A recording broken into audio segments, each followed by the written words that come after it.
Good afternoon students. हम लोग chapter 5 जो है वो स्टार्ट कर चुके थे, उसके क्वेश्चन नंबर 3 तक हम कर चुके थे।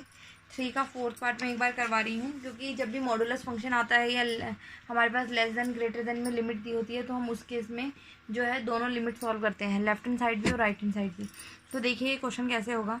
तो थर्ड क्वेश्चन का जो डी पार्ट है हमें दिया हुआ है f(x) is to mod x-5। ठीक है, तो हमें x इज 5 पे सबसे पहले इसके लिए लिमिट चेक करनी है, मतलब संतत चेक करना है।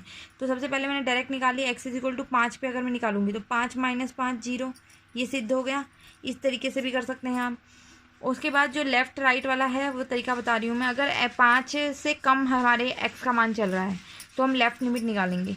लेफ़्ट लिमिट निकालने के लिए हम क्या करेंगे, limit x tends to 5 - f(x). ठीक है, तो 5 - f(x) का मान लिख दिया हमने मॉड x-5। ठीक है, तो यहाँ पे x की जगह हम क्या पुट करेंगे, 5 - h। ठीक, तो ये मैंने यहाँ पुट कर दिया। अभी सोचो x का मान 5 चल रहा था, अगर मैं यहाँ 5 पुट करूँ तो यहाँ पे 5 पुट करूँ तो h का मान कितना आएगा, 0। तो मतलब लिमिट h टेंड्स टू 0 हो गई, और x की जगह 5 - h पुट किया हमने। 5 से 5 कैंसिल, h की लिमिट पुट कर दी तो 0। और इसी तरीके से जब हम राइट हैंड साइड लिमिट निकालेंगे तो उस केस में x को 5 + h पुट करेंगे। अब x 5 को टेंड कर रहा है तो h 0 को टेंड करेगा हमारा। क्लियर, तो हमारे पास ये बना 5 + h -5, 5 से 5 कैंसिल, फिर से 0। तो लेफ्ट और राइट हैंड साइड लिमिट जो है वो क्या हो गई, संतत। तो हम ये कह सकते हैं कि x इज 5 पर जो फलन है वो संतत है। ठीक है, तो इसी प्रकार हमारे पास, इसको आप आगे लिख देंगे, इसी प्रकार x बिलोंग्स टू r, किसी के लिए भी फलन जो है f संतत है, हर एक के लिए। ठीक है, अगला क्वेश्चन देखिए, चौथा क्वेश्चन। चौथे क्वेश्चन में हमें दिया हुआ है f(x) इज टू x⁴n। आपको ये दिखाना है कि ये संतत है जहाँ पे n जो है वो एक धन पूर्णांक बन रहा है। मतलब पूर्णांक क्या होते हैं हमारे, जेड से रिप्रेजेंट करते हैं पूर्णांक को। पॉजिटिव भी होते हैं और नेगेटिव भी होते हैं। वो कह रहा है कि पूर्णांक जो है वो धन पूर्णांक है। अब एक चीज़ हमेशा ध्यान में रखना, कोई भी बहुपदीय फलन अगर होगा तो वो हमेशा संतत होता है। अब ये देखिए, ये एक बहुपदीय फलन बन रहा है, तो सबसे पहले मैंने लिखा f(x) इज टू x⁴n एक बहुपदीय फलन है। ठीक है, तो ये संतत है। वो संतत कब होता है, जब x हमारा या तो प्राकृत संख्या हो या फिर x हमारा क्या हो, एक नेचुरल नंबर हो। दोनों केसेस में हमारा फलन संतत होता है। पर हमारे पास x इज टू n क्या चल रहा है, एक धन पूर्णांक। अगर धन पूर्णांक चल रहा है तो वो एक नेचुरल नंबर तो होगा ही। ठीक है, तो इसका मतलब डायरेक्टली आप लिख देंगे यहाँ पे, अतः जो f(x) है इज इक्वल टू x⁴n, वो क्या है हमारे पास, संतत फलन है।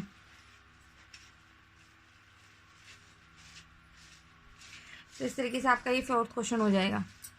क्वेश्चन नंबर 5 देखिए, फिर से वही लेफ्ट राइट वाला क्वेश्चन आ रहा है। इसी तरीके से सारे क्वेश्चन होने हैं। 5th क्वेश्चन देखिए, इसकी संतता हमें x is 0, x is 1, x is 2, तीनों पे इसकी संतता चेक करनी है। तो इस तीनों पे इसकी संतता चेक करने के लिए देखते हैं सबसे पहले क्या है फंक्शन। आपको क्या दिया हुआ है, हमें दिया हुआ है f(x) इज x और 5। ठीक है, सबसे पहले उसने बोला x कब है, जब x का मान 1 या 1 से कम है, और 5 कब है, जब x का मान 1 से ज़्यादा है। ठीक है, इसकी संतता कहाँ कहाँ चेक करनी है, x इज 0, x इज 1 और x इज 2 पर। ध्यान से देखिएगा कैसे करना है।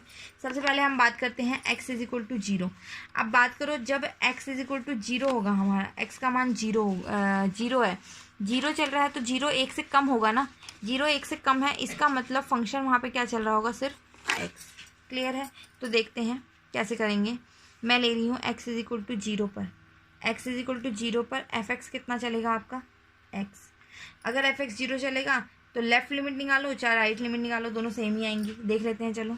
तो मैंने लिया limit x tends to 0 negative f(x), मतलब limit x tends to 0 negative x। यहाँ पे डायरेक्ट पुट कर दो x की जगह 0, तो ये कितना हो गया हमारा, 0। ठीक, इसी तरीके से ये क्या हो गई आपकी लेफ्ट हैंड साइड लिमिट। ऐसी अगर मैं राइट हैंड साइड लिमिट निकालूं तो वो है limit x tends to 0 positive f(x), x tends to 0 positive f(x). यहाँ पे भी f(x) का मान कितना चल रहा है, x।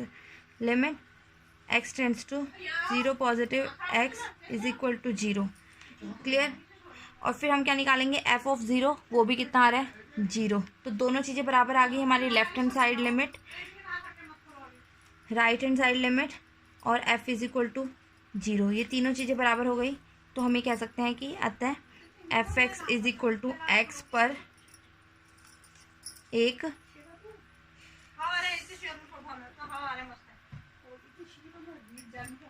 संतत फलन है।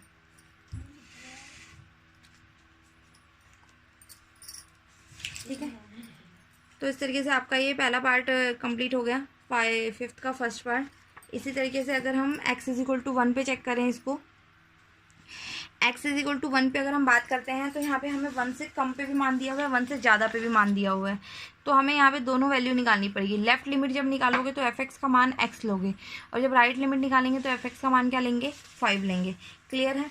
तो देखते हैं, सबसे पहले मैंने ये लिया, सबसे पहले जब मैं लिख रही हूँ लेफ्ट हैंड साइड लिमिट, मैंने लिया limit x tends to 1 negative F X, limit x tends to 1 negative F X का मान कितना चल रहा है x, और वो कितना हो जाएगा, यहाँ पे डायरेक्ट 1 पुट कर दो, कितना बन गया 1।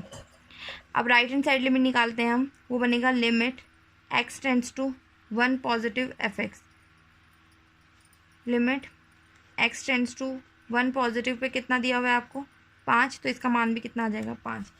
अब अगर हम ध्यान से देखें, लेफ्ट हैंड साइड और राइट हैंड साइड लिमिट हमारी आपस में बराबर नहीं आ रही है। ठीक है, तो हम डायरेक्टली कह देंगे कि F X is equal to 1 पर संतत नहीं है। क्लियर? इसी तरीके से आप थर्ड पार्ट हो जाएगा। थर्ड पार्ट में हम किस पे निकालेंगे, x इज इक्वल टू 2 पर, x इज इक्वल टू 2 पर F X is equal to 5, ये चल रहा है। ठीक है, तो क्योंकि ये आप ये देखिए ना, x इज इक्वल टू 2 की बात हो रही है, तो 2 1 से बड़ा ही होगा, तो यही वाला फंक्शन चल रहा होगा। एफ एक्स का मान क्या चल रहा होगा 5। तो उस केस में भी अगर आप लेफ्ट हैंड साइड लिमिट निकालें चाहे राइट हैंड साइड लिमिट निकालें, दोनों का मान सेम आएगा। तो F is equal to limit x tends to 2 negative F X निकालो, या limit x tends to 2 positive F X निकालो, या एफ ऑफ 2 निकालो, हर मान कितना आएगा 5। ठीक है, तो हम कह सकते हैं कि F X is equal to 2 पर संतत है। बाकी क्वेश्चंस हम लोग कल करेंगे।